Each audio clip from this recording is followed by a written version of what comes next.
So I'm going to start with accounts as our first entity that we want to discuss. And anytime I say entity, really what I'm referring to is it's a container of data, based on some sort of classification. So for accounts, an account is really just information that's pertaining to an organization or a company. So CRM is looking to classify those different pieces of information and relate them together. And you'll see what I mean by that as we go through the different entities a little bit more. So this would be a list of active accounts, organizations that I own in the system. So we could see, General Motors, Infotech, Quest Motors. Here's some examples that we might have. And we're exposing some information in the form of a view here.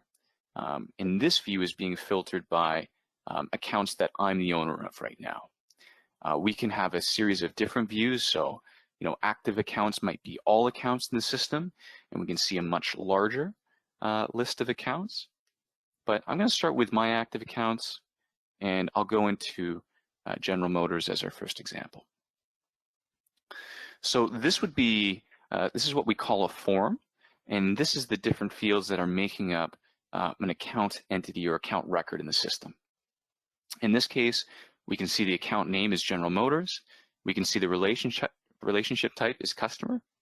And this could be, many different types of accounts. So you're certainly not limited to just capturing customers in the accounts. You might want to capture partners or prospects or vendors. Any organization could be classified as an account, and it's sort of filtered out by this relationship type field of whether, what type of account it is, like customer or like partner. You can also list a parent account as well. So you could say, a common example might be a bank or RBC. You might have RBC as, a branch in Toronto as one of your accounts, but it actually looks up to RBC Canada as the parent account. And you can create a hierarchical structure for accounts in the system.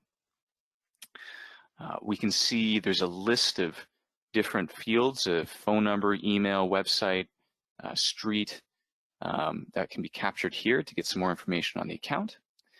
We can see the primary contact is Elise here, and we can actually kind of expose some of that contact information here at the top. And then we can also see, different contacts that are also related to, this particular account. And again, we can expose different information for this. In this case, we're saying first name or the full name and the email. We could also expose job title or location or whatever it might be.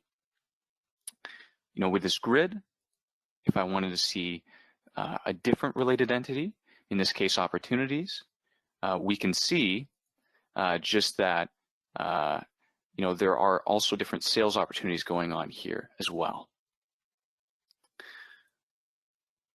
Lastly, too, we have cases.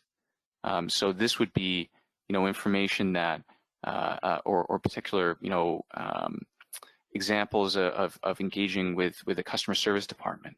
So if there's a complaint or if there's feedback, that could be captured in cases here against the account. Lastly, on the side here is we have a timeline. And this could capture email activities, appointments, anything that might be a way that we're engaging this account, we can capture as part of this timeline. These can be manually created through this kind of plus button that will bring up a form to create an appointment or an email, or it can be pulled from Outlook, which I'll show you guys a little bit later.